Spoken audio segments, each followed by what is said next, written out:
ترجمہ لیا جائے، مفہوم یہ لیا جائے ہم نے تمہیں جوان کیا، خوبصورت بنایا، تو پھر کہتا ہے ثم رددناه اسفل سافلین، تو ہم نے پھر تمہیں بڑھاپے کی گڑھے میں ڈھکیل دیا۔ اب آگے قرآن کہتا ہے مگر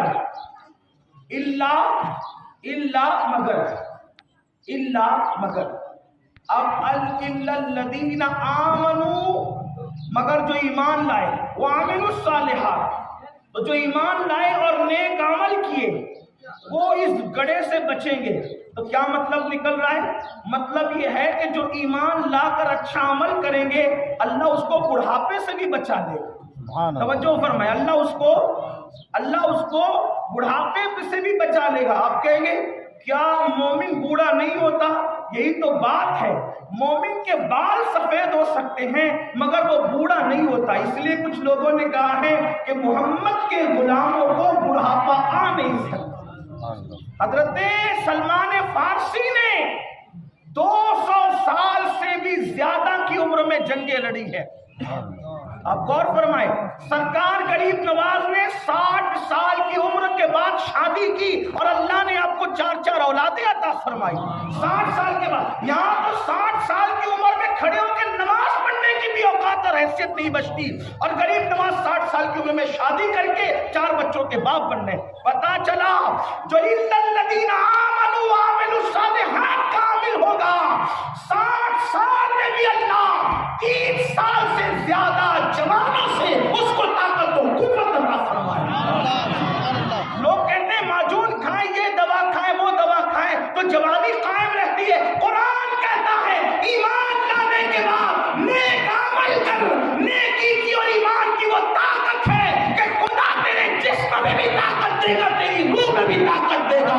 جسم کی طاقت کا عالم یہ ہے کہ جب تو چلے گا تو لوگ تیری ہیبت سے کانپیں گے، اور روح کی طاقت یہ ہے زمین پہ بیٹھ کر کے تو لوح محفوظ کی زیارت کرے گا۔ حیرت اس بات پر ہے کہ ہمارے پاس علم نہیں ہے، اس لیے زنا کر رہے ہیں، چوری کر رہے ہیں، شراب پی رہے ہیں، سٹا کھیل رہے ہیں، جوا کھیل رہے ہیں، تو 30 سال کی عمر میں بھی لٹکتے نظر آ رہے ہیں، بیماریوں کا بلندہ بن رہے ہیں، 30 سال کی عمر میں آنکھوں میں چشمے لگ رہے ہیں۔ یہ نہیں کہتا جتنے چشمے لگاتے سب عیاش ہیں، ایسا نہیں کہتا، لیکن زیادہ تر لوگ اگر آنکھوں سے گناہ کرنا چھوڑ دیں، کچھ لوگوں کو کتاب پڑھنے کی وجہ سے بھی چشمہ لگتا ہے، وہ اللہ والے لوگ ہیں، میں ان کی بات نہیں کرتا، لیکن زیادہ تر لوگ نگاہوں سے آوارگی کرتے ہیں نا، اس لیے ان کی نظروں میں کمزوری ہوتی ہے۔ آج سے دیکھ لو، جب تک انٹرنیٹ کی گندگی نہیں تھی 100 سال کی عمر میں بھی لوگ بغیر چشمے کے قرآن پڑھتے تھے کہ نہیں پڑھتے؟ آپ کہتے ہیں ارے مولانا غذا اچھی نہیں ملتی نا اس لیے نظر کم ہو رہی۔ میں نے کہا آج تو تم اچھی سے اچھی غذائیں کھا رہے ہو، ان کو تو سوکھی روٹی بھی نصیب نہ تھی۔ کس غذا کی بات کرتے ہو؟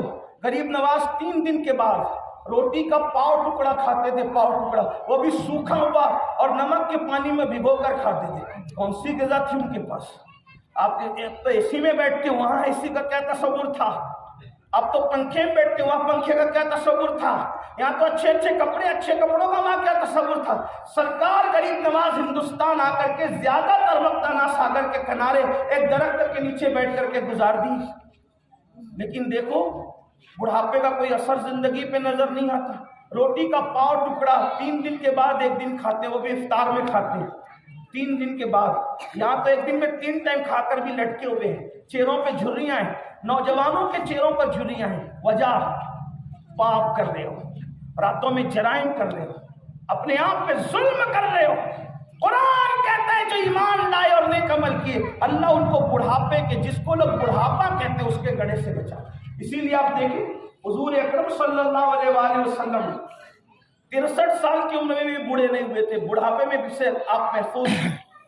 آپ علماء کا چہرہ دیکھیں، بڑھاپے میں بھی ایسے کھلتا ہوا نظر آتا ہے، ایسا جوانوں کا چہرہ بوڑھے عالم کے چہرے کا مقابلہ نہیں کر سکتا۔